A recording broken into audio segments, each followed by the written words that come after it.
하나님은 이처럼 우리에게 날마다 은혜 주시기를 원하십니다. 그리고 우리에게 은혜로 가득 채우기를 원하시는 게 우리 하나님 아버지의 마음입니다. 그런데 구원의 은혜는 우리에게 거저 주시는 거지만 우리가 삶 속에서 받는 감동과 하나님이 주신 은혜는 가만히 있을 때 주는 것이 아니라 우리가 사모하며 그리고 열심히 구하고 찾을 때에 하나님이 그 은혜를 주시는 거예요. 예전에 호주에서 한 남성이 금속 탐지기를 가지고 이렇게 다녔는데, 여러분 금속 탐지기가 뭔지 아시죠? 땅 속에 있는 그 금속이 들어있는 걸 찾는 거예요. 이렇게 쭉 다니다가 1.4kg 금덩어리를 찾았다고 합니다. 여러분 요즘은 그 금속 탐지기를 가지고 종종 다니면서 부업으로 삼는 사람들이 있다고 합니다. 그리고 하와이의 와이키키 해변에서도 그 지역 주민들이 한 번씩 이 금속 탐지기를 가지고 해변을 다닌대요. 그래서 그 많이 찾아오는 여행객들이 떨어뜨리고 간 금반지, 금목걸이 이런 것들이 찾는 중에 나온다고 합니다. 어쩔 때는 정말 귀한 보석을 발견할 때도 있다고 합니다. 여러분 그렇게 해서 찾으면 누구께 될까요? 그 보석이 누구의 것이 될까요? 나라마다 조금 달라요. 어떤 나라는 신고해야 되기도 합니다. 그런데 몇 개월 동안 나타나지 않으면 내게 되는 거예요. 자기께 되는 거예요. 여러분 하나님의 은혜도 마찬가지예요. 가만히 있으면 하나님의 은혜가 나한테 주어지는 것이 아니라 사모하고 찾고 간구하는 자에게 은혜가 주어지는 것입니다. 오늘 이 자리에 나와 예배에 참석한 여러분들도 하나님께 은혜 받기 위해 나온 줄로 믿습니다. 은혜가 가득한 하나님의 복된 예배 되기를 주님의 이름으로 축복합니다.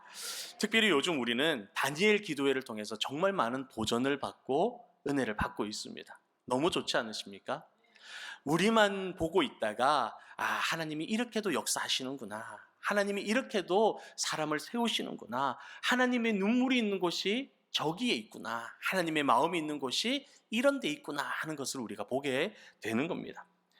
여러분 은혜를 사모하면서도 그 자리에 나오지 못하면 보물을 발견할 수가 없는 거예요.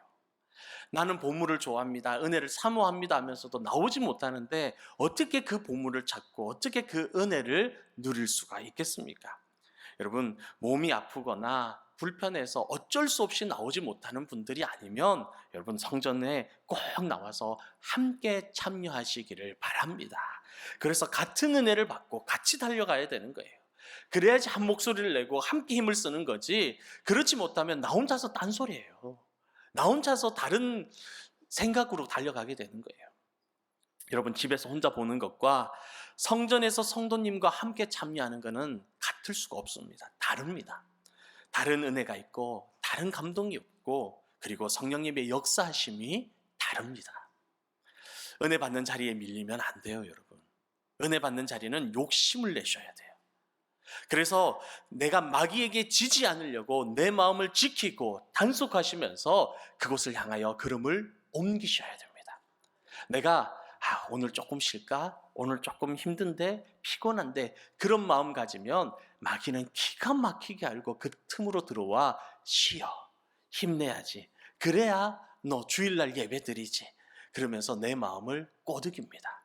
여러분 그 영적인 싸움에서 지면 안 돼요.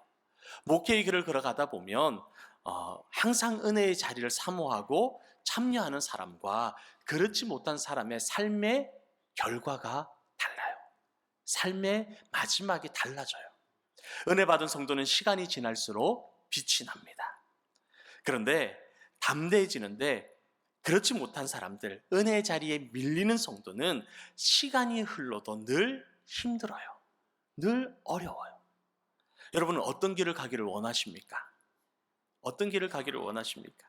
우리 영림만의 모든 성도님들은 은혜의 바다에서 늘 헤엄치며 기쁨으로 나아가는 축복의 성도님들 되시기를 주님의 이름으로 축원합니다. 은혜의 자리를 지키기 위해서는요, 자기와의 싸움에서 이겨야 돼요. 자신의 연약함과 싸워서 이겨야 되고, 게으른 자신과도 싸워서 이겨야 되고, 그리고 나를 넘어뜨리고 무너뜨리려고 하는 영적인 마귀와의 싸움에서도 이겨야 됩니다. 그러기 위해서는 무엇보다 내 마음을 잘 다스리고 내 마음을 잘 움켜줘야 되는 겁니다. 여러분, 오늘 본문 말씀에도 보면 노하기를 더디하는 자는 누구보다 낫다 그래요? 용사보다 낫다라고 말씀하고 있어요. 노하기를 더디하는 자는 용사보다 낫다라는 거예요. 여러분, 성도인 우리가 이런 사람이 되어야 한다라는 것입니다. 여러분, 노하기를 더디한다라는 것은 화내는 것을 참는 사람을 말하는 거예요. 우리 한글 성경에는 노하기를 더디하는 자라고 번역되어 있지만 영어 성경을 보면 patient라는 단어를 사용하고 있어요. 이 단어는 뭐냐면 인내심, 참을성, 끈기를 말하는 겁니다. 그러니까 우리나라 성경은 노하기를 더디하는 자라고 의역되어 있지만 영어 성경을 보면 참을성이 있는 사람, 끈기가 있는 사람이 용사보다 낫다라고 표현하고 있는 거예요. 성경에 보면 에스더에 보면 아수에로 왕이 나옵니다. 이 왕이 페르시아 대제국을 다스린 왕이에요. 역사적으로도 굉장히 힘이 있는 왕이었어요. 127도를 다스렸다고 그래요. 이 왕이 즉위한 지 3년이 될 때에 큰 잔치를 베풉니다. 백성들과 함께, 신하들과 함께 잔치 가운데 나아가는데 이 왕이 너무나 기분이 좋아요. 그래서 누가 생각났냐면 왕비가 생각납니다. 왕비가 너무나 아름다웠거든요. 그래서 이 왕이 자신의 왕비를 자랑하고 싶은 마음에 부릅니다. 신하를 보내서 왕비에게 옷을 잘 차려입고 예쁘게 하고 나오라고 불러요. 근데 왕비가 그 얘기를 들었을 때 마음이 상합니다. 자존심이 상하는 거예요. 내가 무슨 상품도 아니고 백성들 앞에, 신하들 앞에 자랑하기 위해서 나를 부르냐? 기분이 상한 거예요. 그래서 왕 앞에 갈까요? 안 갈까요? 안 갑니다. 왕이 너무나 기쁘고 좋아서 자기 아내 왕비를 자랑하고 싶어서 불렀는데 안 갑니다. 거절해버려요. 그러니까 왕이 백성들 앞에서, 신하들 앞에서 멸시를 당했다는 생각이 들어가지고 분노가 불같이 올라오는 거예요. 진노함이 불같이 올라와서 참지를 못합니다. 그래서 어떻게 하느냐? 왕후가 다시는 자기 앞에 나오지 못하도록 폐위시켜버립니다. 그리고 쫓아내버려요. 여러분, 왕후 와스디도 그렇고 아수에로 왕도 그렇고 그 즐거운 잔칫날 욱하는 성질을 참지 못하고 인내하지 못해서 엄청난 결과를 가져오게 됩니다. 남편의 행동이 좀 기분 나쁘고 자존심이 상하더라도 우리 왕인이 남편이 기분이 좋은가 보다. 그리고 참고 나갔으면 됐을 텐데 성질대로 버티니까 쫓겨나는 불행을 겪게 되는 거예요. 우리 사랑하는 아내들, 자존심 죽이시고 이해하시기를 바랍니다. 남편이 즉흥적으로 행동할지라도, 순간적으로 행동할지라도 이해하는 넓은 마음, 여러분들에게는 전부 다 어머니의 마음이 있잖아요. 어머니의 마음으로 품으시기를 바랍니다. 그럴 때 가정이 평안해지는 거예요. 여러분, 아수에로 왕도 마찬가지예요. 순간의 화를 참지 못하고 욱하는 성격에 자기가 그 사랑하는 아내를 쫓아내버려요. 폐위시켜버려요. 그러니까 가정이 어떻게 됩니까? 깨어져 버리는 겁니다. 참지 못하고 인내하지 못하고 화를 내니 많은 것을 잃는 손해를 보게 되는 겁니다. 그런데 여러분, 저는 이 에스더서의 이 아수에로 왕을 보면서 가끔씩 제 자신을 보는 것 같아요. 내가 조금만 참으면 되는데, 화가 나더라도, 이까지 올라오더라도 한 번만 더 참으면 되는데 인내가 부족해서 삐지고, 인내가 부족해서 버럭하고, 인내가 부족해서 참지 못하고, 그래서 상황을 더 악화시킬 때가 있어요. 그리고 잠자리에 누울 때 되면 매번 드는 생각이 뭐냐? 조금만 더 참을 걸. 그때 한 번만 더 참을 걸. 이왕 참은 거 조금만 더 참을 걸. 그 말은 하지 말 걸. 그리고 후회하게 되는 거예요. 여러분은 어떻습니까? 여러분도 그렇지 않으십니까? 그때 내가 그 말만 하지 않았더라면, 내가 그때 화만 내지 않았더라면, 내가 그때 한 번만 조금만 더 참았더라면 할 때가 있다라는 거예요. 여러분, 화내고 분을 품는 행동은 돌아보면 항상 후회가 됩니다. 후회가 돼요. 여러분, 작은 어항 속에 물고기 2마리가 있었어요. 근데 얘네들이 사이가 좋지 않아서 매일 싸웁니다. 하루는 정말 뭐가 마음에 안 들었는지 정말 피 터지게 싸웠어요. 그래서 물고기 1마리가 크게 상처를 입고 그날 죽습니다. 그래서 남은 물고기가 기뻐합니다. 드디어 내가 이겼다. 이 세상에 드디어 내 세상이 되었다. 그런데 얼마 가지 못해 이 물고기도 죽고 맙니다. 왜냐하면 죽은 물고기가 냄새를 풍기며 썩어 들어가는 거예요. 그리고서 그 물이 오염되어서 이 물고기도 결국은 죽게 되었다라는 거예요. 여러분, 이 얘기가 주는 교훈이 무엇입니까?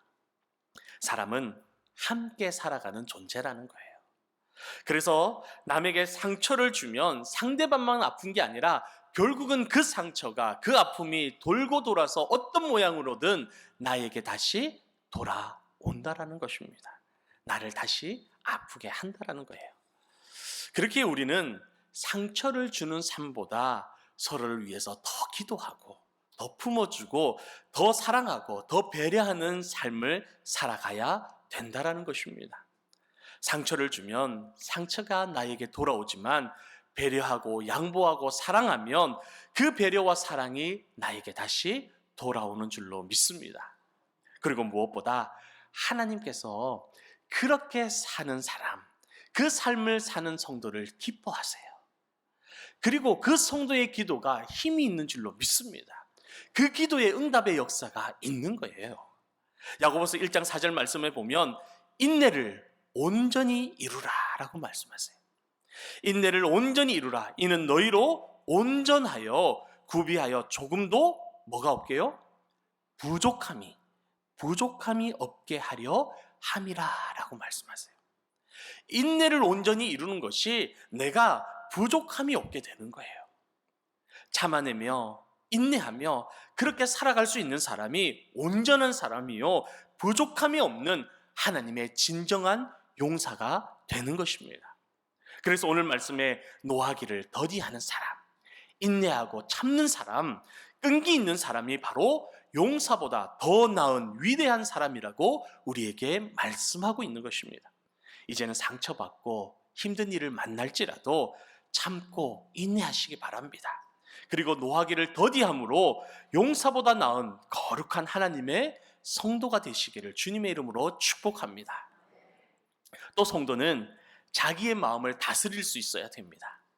오늘 본문 말씀에 보면 자기의 마음을 다스리는 자가 무엇보다 낫다고 말씀하세요? 네, 성을 뺏는 자보다 낫다라고 말씀하고 계세요. 그런데 이것도 영어 성경으로 보면 그 본문의 마음이라는 것이 우리가 생각하는 마음, 우리가 생각하는 생각, 그런 거하고 달라요. 마인드가 아니라 어떤 단어를 쓰냐? 템퍼라는 단어를 사용하고 있습니다. 이것은 성격, 화, 기질을 말하는 거예요. 그러니까 본문의 마음은 성질, 기질을 말하고 있는 거예요. 생각하는 마음, 마음에 품는 그걸 말하는 게 아니라 내 성질, 내 기질을 표현하고 있는 거예요. 여러분, 기질은 사람의 타고난 것을 말하는 거예요. 쉽게 바뀌지 않아요. 타고난 성품, 타고난 성질, 타고난 기질을 말하는 거예요. 여러분, 요즘 성격 유형 검사가 다시 또 유행이 되고 있어요. 초등학생까지도 다 알아요. MBTI 검사라 그러잖아요. 성격 유형이라 그래요. 그래서 너는 T냐 I냐 그런 얘기 많이 해요. 여러분 혹시 들어보셨는지 모르겠어요. 그 말이 뭐냐면 네가 내향적인 성격이냐 외향적인 성격이냐, 또는 계획적이냐 적극적이냐, 감각적이냐 감성적이냐 사고형이냐, 이런 걸 나누는 거예요. 내가 어떤 분야냐고 나눠보는 겁니다. 여러분, 이 성격 유형 검사 한번 해보시면 좋아요. 내가 어떤 기질을 갖고 있는지 알 수 있어요. 이런 타고난 성격은 근데 쉽게 바뀌지가 않아요. 한 예로 외향적인 사람은요, 이 사람은 친구들을 만나고 밖에 나가야 힘을 얻어요. 밖에 나가서 친구들을 만나고 대화를 하고 여행을 가고 함께 어울려야 에너지를 얻을 수 있어요. 근데 이 외향적인 사람이 집에 있으면 어떻게 될까요? 우울증 걸립니다.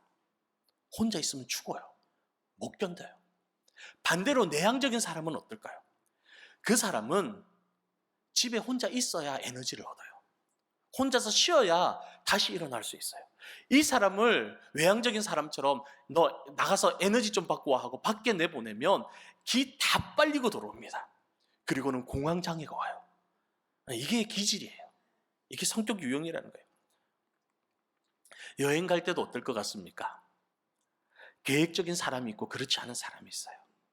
계획적인 사람은 어디 간다 그러면 몇 시간 걸리는지 동선으로까지 다 파악을 하고 식당은 어디 갈 건지 어디에서 잠을 잘 건지 경비는 얼마 들어가는지 다 계획을 세우고 떠납니다. 그런데 즉흥적인 사람은 어떻습니까? 다 필요 없어. 돈만 들고 가면 돼. 가면 다 해결돼. 그리고 출발해요. 여러분, 이 두 사람이 함께 여행을 가면 어떻게 될 것 같습니까? 둘 다 돌아버립니다. 한 사람은 그냥 가면 되지 무슨 계획이야. 식당도 가서 보이면 맛있어 보이면 들어가면 맛있어. 괜찮아. 그러고 가고 어떤 사람은 그렇게 계획도 없이 가면 어떡하느냐. 가서 맛이 없으면 어떡하느냐. 가서 잘 데가 없으면 어떡하느냐. 다 알아보고 계획 세우고 가야지 불안해서 어떻게 가냐. 생각이 없어도 저렇게 없을 수가 있나. 그러는 거예요. 여러분, 마치 내 모습 보는 것 같지 않으십니까? 우리 중 누군가의 모습을 보고 있는 것 같지 않으세요?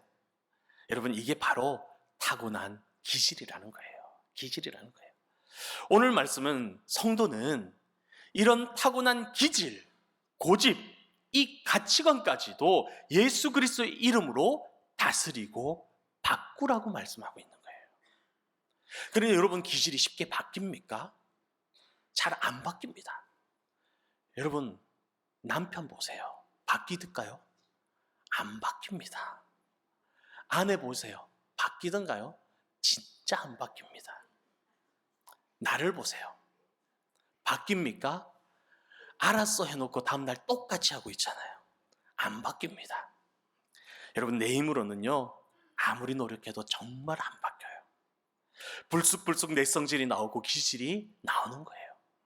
오늘 좀 바뀌었나, 내일은 좀 바뀌었나 싶어도 또 어떤 일이 생기면 돌아가고 또 다시 돌아가는 게 내 기질, 내 성질, 내 모습인 거예요. 여러분, 자신의 타고난 기질, 성질, 고집, 이기심, 여러분, 이것을 다스릴 줄 아는 자가 성을 뺏는 자보다 낫다고 말씀을 하시는 거예요. 그만큼 어렵다라는 겁니다. 여러분, 성을 뺏는 것, 옛날에 전쟁을 해서 성을 뺏는 게 얼마나 어렵습니까? 성 하나를 뺏기 위해서는요, 수많은 병사들이 희생하고 노력하고 죽어야 그 성 하나를 빼앗을까 말까 하는 거예요. 그만큼 어렵다라는 거예요. 그러면 이렇게 어려운 거 어떻게 해야 다스릴 수 있을까요? 어떻게 해야 내 마음을 다스릴 수 있냐라는 거예요.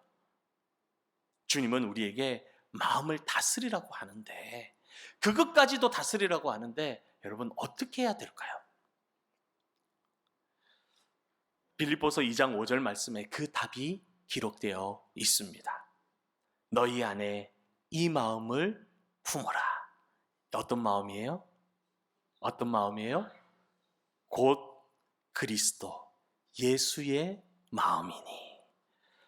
노하기를 더디하고 나의 타고난 기질을 다스리는 것이 우리 힘만으로 안 된다라는 거예요. 그래서 바로 예수 그리스도의 마음을 품을 때에 다스리게 되는 것입니다. 여러분, 우리는 어제 다니엘 기도회를 통해서 개그우먼 조혜련 씨의 간증을 들었어요. 웃기도 많이 웃고 울기도 많이 울고 그러면서 많은 은혜를 받았습니다. 그 중에 그의 어머니가 어떻든가요? 70이 넘도록 그 고집 꺾이나요? 안 꺾이나요? 안 꺾입니다. 기질이 바뀌나요? 안 바뀌나요? 안 바뀝니다. 그러나 그 마음에 말씀이 들어가고 십자가 앞에 세워지니 자신의 모든 것들, 그 고집과 기질들, 가치관들 다 내려놓게 되는 것입니다. 이게 바로 예수 그리스도의 마음을 품게 되는 거예요. 그러니 성도는 내 성질을 알면서 내가 원래 그래, 이런 말들은 내가 아직 내 마음속에 예수 그리스도를 품고 있지 못하다라는 거예요.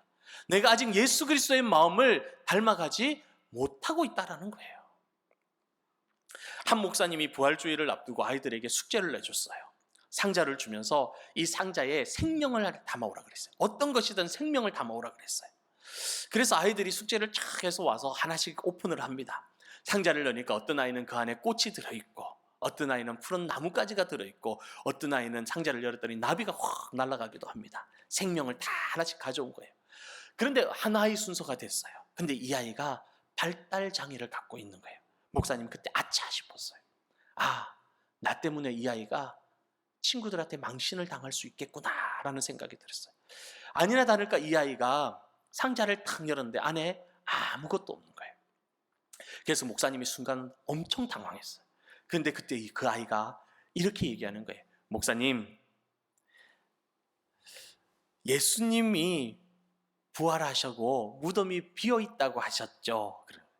이 상자는 예수님의 무덤입니다. 예수님이 부활해서 새 생명을 얻으셨기 때문에 비어있습니다 라고 얘기를 한 거예요. 그래서 이 목사님이 이 아이를 꼭 안아주면서 그래, 너의 숙제가 가장 좋다라고 얘기해 줬다고 합니다. 여러분, 부활의 생명은 빈 곳에서부터 시작되는 것입니다. 부활의 새 옷을 입기 위해서는 먼저 나의 옛 것을 다 벗어버려야 돼요. 나의 기질과 자존심과 성격과 내 모든 교만과 고집까지도 다 벗어버리고 비워버릴 때에 그 속에 예수 그리스도의 마음을 품게 되는 것입니다. 이것은 안 돼, 저것도 안 돼, 내가 움켜쥐고 있는데 어떻게 예수 그리스도의 마음을 품을 수 있겠습니까? 그리스도의 마음을 품기 위해서는 나를 먼저 비우시고 그 속에 하나님의 말씀으로 가득 채워 나아갈 때 변화의 역사가 일어나게 되는 줄로 믿습니다. 사랑하는 성도 여러분, 나의 허물과 죄와 욕심과 못된 버릇과 교만과 그 모든 것들 십자가 앞에 다 못 박으시기를 바랍니다. 그리고 다 비우시기를 바랍니다. 그리고 하나님의 말씀으로 예수 그리스도의 마음으로 내 마음을 채우고 다스리시기를 주님의 이름으로 축복합니다. 그 삶이 바로 적의 성을 빼앗는 용사보다 더 위대한 성도의 삶이 되는 줄로 믿습니다. 이제 예수 그리스도의 마음으로 내 마음을 다스리시고 더 큰 일들을 감당해내는 귀한 하나님의 성도님들 되시기를 주님의 이름으로 축원합니다.